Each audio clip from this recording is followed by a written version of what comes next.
टीपू पहलवान ट्रकों वाला बहुत मशहूर धड़ेबाज बड़ा ना उनका कत्ल हुआ। उसका इल्जाम आया तीफी बट उसने कहा जी मैं कीता जे जाओ जो करना जे कर लो।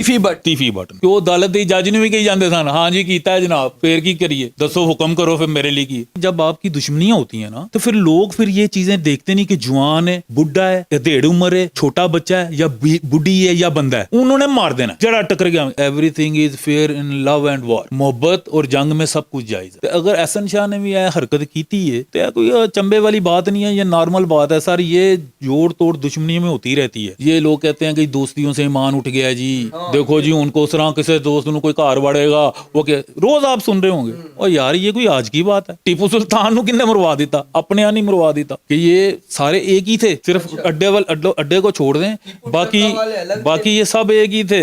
मतलब ये अनीफा बाबा सना गुजर मियां दाऊद मलक हसन साहब टीफी भट्ट साहब सब ठीक सन। आपके साथ बड़े बड़े डॉन लाहौर के बैठे हैं तो क्या निकलता है? निचोड़ सर जी मौत। मैंने जितने भी लोगों के नाम लिए साहब 9% जो है ना इन्होंने कत्ल ही होना है ठीक है या इन्होंने कत्ल करना है। वो फांसी घाट इंतजार कर रहा है या फिर सड़क कोई गोली इंतजार कर रही है। मैंने आपको बता दिए इतने नाम बताए इतने सूरमा। लड़ाई सिर्फ चुदराहट की है। गल आ गई ये प्रॉपर्टियां थे कब्जे प्रॉपर्टियां ना चुदराहट अंदरून शहर में सर आजकल एक दुकान की प्राइस जी ना 10 करोड़ 15 करोड़ 20 करोड़ दुकान है। वैल्यूएशन की यार 10 करोड़ दी उन्होंने कहा भाई 2 करोड़ साढ़े को है असी जानिए ते जाने बंदा मरे ना मरे 2 करोड़ साढ़ा डूब जाए। इस लाइन में ना ताज नहीं होता अरूज होता है ताज नहीं होता। और जो ताज लेने के लिए गया ना कि मैनू ताज ही लब जावे वो कत्ल ही होएगा या कत्ल करेगा या फांसी चढ़ेगा या मरे। पहले डेरेदारी की बदमाशी थी वो ट्रेंड जब खत्म हुआ तो फिर बदमाशी आ गई स्टूडेंट्स में। स्टूडेंट जत्थे का जत्था जाता है फायरिंग करते हैं वो किधर से पर्चा कराइए जी पता नहीं कौन आके कर गया। ये वो ट्रेंड चला है। जब स्टूडेंट्स में भी बड़े बड़े नाम हुए हैं स्टूडेंट लीडर में जैसे मतलब अरशद अमीन चौधरी आ गया उस तो बाद ख्वाजा साद रफीक हाफिज सलमान भट्ट आबा चौधरी आतिफ चौधरी साजिद चौधरी ये सारे इनके आने से बदमाशी का ट्रेंड चेंज हो गया।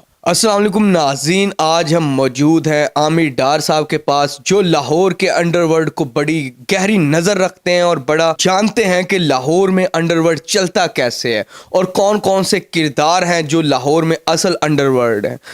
सर सबसे पहले तो बताएं ना कि ये जो लाहौर में चल रहा है अंडरवर्ल्ड ये किस करवट बैठेगा, क्या इसका कोई हल निकलेगा या इसी तरह चलता रहेगा? ये पाकिस्तान जब से बना है सर यहाँ पे ना ये दुश्मनियों का राज ही रहा है खासकर लाहौर में स्पेशली। जैसे मैं एक बात बताता हूँ पुरानी बातें हैं इनसे पहले की बातें बताता हूँ कि भी दादू खां और नादर पार्टी का एक दुश्मनी चली फिर इसी तरह बहुत सारी दुश्मनियां फिर जैसे अच्छा शुगर वाला हो गया उधर अपना रियाज गुजर हो गया फिर इधर अपना अंदरून शहर में अपना शहीन भट्ट हो गया शैया पहलवान हो गया यासिन बम्बे वाला थे और बेशुमार असगर पैना वाला कहलाता था वो था काम पहलवान था काका कोनी था। ये सारे पहलवान थे अपने अपने जमाने। वो दुश्मनियां भी इन्होंने निभाई हैं कत्ल भी हुए हैं कत्ल भी किए हैं। लेकिन ये केस कुछ इसलिए हाईलाइट हुआ है कि जैसे मिसाल बनी हुई है ना जो जितनी देर क्रीज पे रहता है क्रिकेट के हवाले से उसका नाम चलता रहता है आखिरी ओवर तक। अब ये वो लोग चले गए इनसे बड़े बड़े उन्होंने काम किए होंगे लेकिन उनका अब कोई नाम भी नहीं जानता शायद। ये इसलिए कि ये क्रीज पे मौजूद है तो इसलिए इनको हाईलाइट किया जा। तो अब आपको क्या लगता है कि ये जो तीफी बट जिस तरह पुलिस भी कह रही है और सब लोग कह रहे हैं कि क्या तीफी बट ही असल गुनाहगार है उसको सजा मिलेगी, आप क्या समझ? अच्छा सर इसका मैं शुरू करूंगा टीपू पहलवान से। टीपू पहलवान ट्रकों वाला बहुत मशहूर धड़ेबाज बड़ा ना उनका कत्ल हुआ। उसका इल्जाम आया तीफी बट पे जिसको उसने उस वक्त भी डिनाई किया। उसने कभी ये नहीं कहा कि जी मैं कीता जे जाओ जो करना जे कर लो। तीफी बट ने उसने यही कहा कि जी मैं नहीं कीता ठीक है। उसके बाद टीपू ट्रकों वाला उसका बेटा बिल्ले पहलवान का बेटा उसका मर्डर हुआ। उसका इल्जाम भी तीफी बट पे ही आया कि ये भट्ट साहब ने कीता। लेकिन उस शख्स ने एक दफा भी ये नहीं कहा कि मैंने किया। उसके बाद आ गया अमीर बलाज। अभी भी आपने उसके इंटरव्यू सुने होंगे तीफी बट के उसने यही कहा कि भाजी मैं नहीं कीता ठीक है। لیکن کیونکہ ان کے ساتھ ایک کلیش چل رہا ہے ان کا، تو وہ انہی کے اوپر پرچہ کراتے ہیں، اسی کا نام لیتے ہیں۔ تو دوسرا یہ ہے کہ گھر گھر میں جو ہے نا ویلاگ ہو رہے ہیں، ہر بندے نے ان کو گناہ گار قرار دے دیا۔ میرے کہنے سے، آپ کے کہنے سے، یا ان لوگوں کے گھر میں بیٹھ کے کہنے سے تو وہ پھانسی نہیں چڑھ جائے گا، صحیح ہے کہ نہیں؟ ہونا وہی ہے جو الٹیمیٹلی عدالت کے پاس جب کیس جائے گا، اس کی مطلب تفتیش پولیس نے کی ہوگی، اس کے شواہد دیکھے جائیں گے، اس کے اوپر کیس چلے گا، اس کے بعد ڈیسائیڈ ہوگا، عدالت فیصلہ کرے گی یہ بے گناہ ہے یا گناہ گار۔ یہ ہم کیسے کہہ سکتے ہیں کہ وہ گناہ گار ہے یا بے گناہ ہے؟ یہ ہم نہیں کہہ سکتے۔ لیکن جو دیکھنے میں آ رہا ہے، وہ اس شخص نے ایک دفعہ بھی اپنے منہ سے یہ نہیں کہا کہ جی میں کیتا قتل، آؤ جنہیں جو میرا کرنا کر لو۔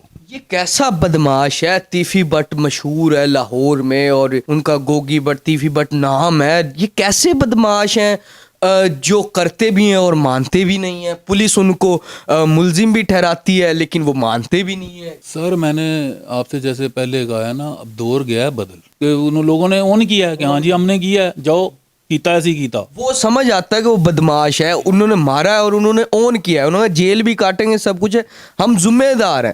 لیکن یہ پتہ نہیں کیسے بدماش ہے، قبول ہی نہیں کرتے، اور تیسری دفعہ بھی انہی کا ہی نام آیا۔ جی وہ بات یہی ہے نا کہ میں نے آپ سے کہا نا کہ جس طرح وہ پہلے ڈیرے داری کی بدماشی تھی، وہ ٹرینڈ جب ختم ہوا تو پھر بدماشی آ گئی اسٹوڈنٹس میں، وہ پولیٹکس کی بھی شروع ہو گئی۔ یہ اسٹوڈنٹ جتھے کا جتھا جاتا ہے، فائرنگ کرتے ہیں، وہ کدھر سے پرچہ کرائیے جی، پتہ نہیں کون آ کے کر گیا۔ یہ وہ ٹرینڈ چلا ہے۔ جب اسٹوڈنٹس میں بھی بڑے بڑے نام ہوئے ہیں اسٹوڈنٹ لیڈر میں، جیسے مطلب ارشد امین چودھری آ گیا، اس کے بعد خواجہ سعد رفیق، حافظ سلمان بٹ، ہیں جی، پھر اپنا گنا لیدا ہے آبا چودھری، عاطف چودھری، ساجد چودھری، یہ سارے انہوں نے ان کے آنے سے بدماشی کا ٹرینڈ چینج ہو گیا۔ کیوں کہ پہلے جو بھولے بادشاہ بدماش سن، بھولے لوگ تھے، وہ کیتا ہے جی جاؤ، پھر ہے سر تے آو پگ رکھ لیتی، جاؤ کیتا ہے جی جو کرنا ہے۔ وہ کی ہوندا سی، وہ ٹرائل ہوندا سی، وہ ایسے بھی اللہ دے بندے ہوندے سن بھولے کہ وہ عدالت دی جج نے بھی کہی جاندے سن ہاں جی کیتا ہے جناب، پھر کی کریے، دسو حکم کرو پھر میرے لیے کی۔ وہ کہا چل ہاں پتر سے آئے موت ہے، تو مڑ کے پھائے لگ گئے۔ وہ پھر جیسے اسٹوڈنٹس بھی انٹر ہوئے، پھر ان لوگوں نے مطلب پولیٹکس کی، انہوں نے کہا بھاجی چپکا کے کم پاؤ تے اپنا دل دی اگ نو ٹھنڈا کرو تے اپنا،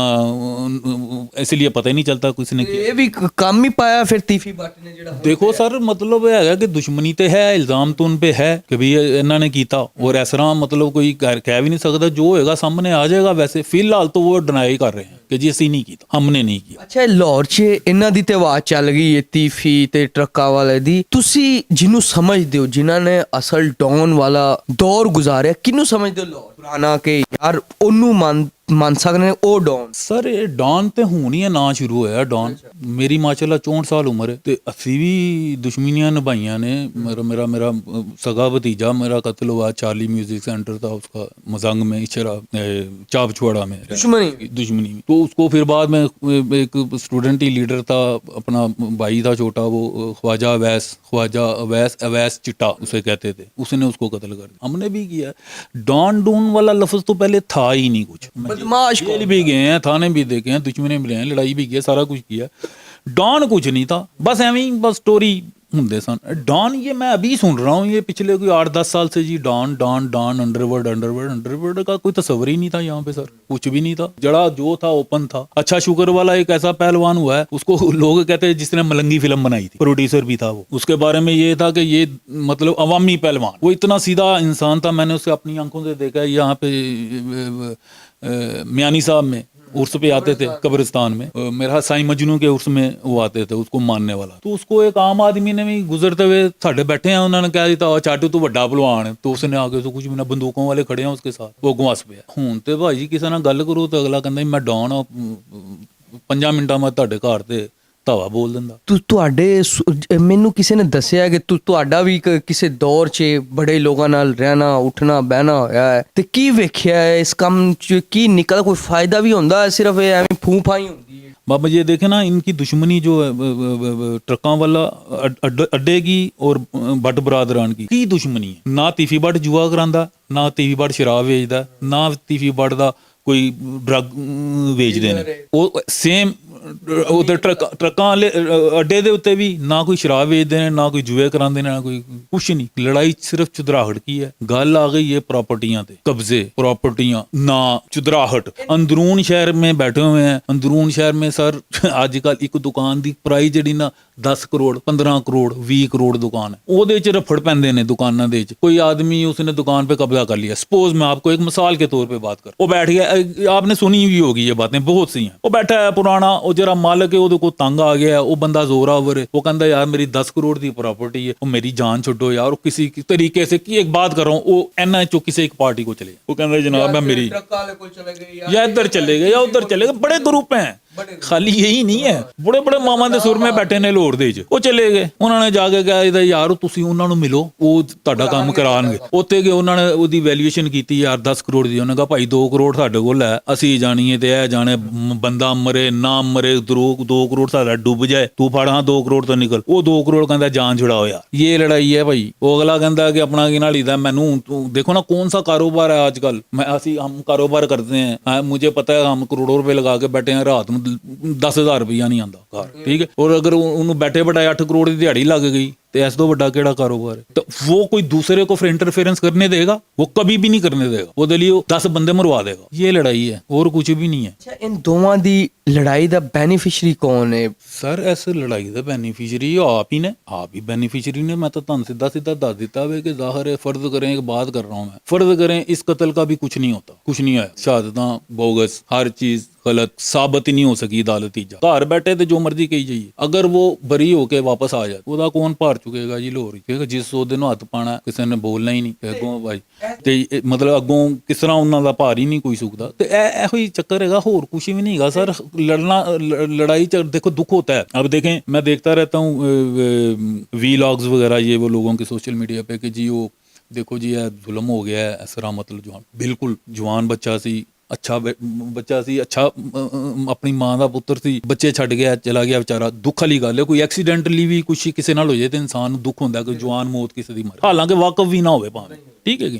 लेकिन गल ये सर जी, जब आपकी दुश्मनियां होती हैं ना, तो फिर लोग फिर ये चीजें देखते नहीं कि जवान है, बुढ़ा है, अधेड़ उम्र है, छोटा बच्चा है, या बुढ़ी है, या बंदा है, उन्होंने मार देना, जड़ा टकर गया। इनका बस चलेगा, ए भी नहीं घट करनगे, इनका बस चलेगा, ए घट करनगे, कदी भी घट नहीं करन, हुण तो बिल्कुल ही नहीं करनगे। लेकिन बात कहना कि जी मतलब जुल्म हो गया, ठीक है जुल्म हुआ है, लेकिन मतलब है कि सर दुश्मनदारी ते सारा कुछ होना है, ये तो होना ही होना है। शाह दे बारे ते तुहाडी की राय है? उनका दोस्त सी, लोग बड़ा कह रहे ने कि उनका आप बने। एहसन शाह के बारे में भी सर देखें क्या से रही है ना, मैं तो खैर उसको जानता भी नहीं हूँ कौन है वो कौन नहीं है, लेकिन बात सिर्फ ये है कि मतलब ये लोग कहते हैं कि दोस्तियों से ईमान उठ गया जी, देखो जी उनको उस तरह किसी दोस्त को कोई कार बढ़ेगा, वो क्या रोज आप सुन रहे होंगे। और यार ये कोई आज की बात है, ये कोई आज की बात है सॉरी, ये तो चल रहा है शुरू से चल रहा है। टीपू सुल्तान को किन्ने मरवा दिता? अपने नहीं मरवा दिता, वो मीर सादक और मीर सादक तब से चल रहा है।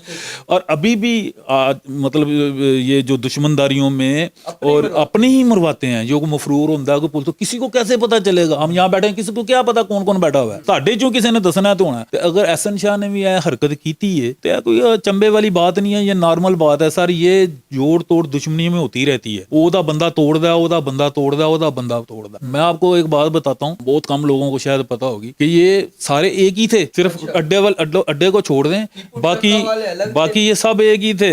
मतलब ये अनीफा, बाबा, सना गुजर, मियां दाऊद, मलक हसन साहब, टीवी भट्ट साहब, ये सब इकट्ठे ही सन, ठीक है, एक कोई सी, ठीक है। फिर बाद पाटे ने, मरे ने, टुटे ने, भज्जे ने, कोई इधर चला गया, ये इसी तरह होता है दुश्मनियों में, ये कुछ होता है, ये कोई चंबे की बात नहीं है, इससे नॉर्मल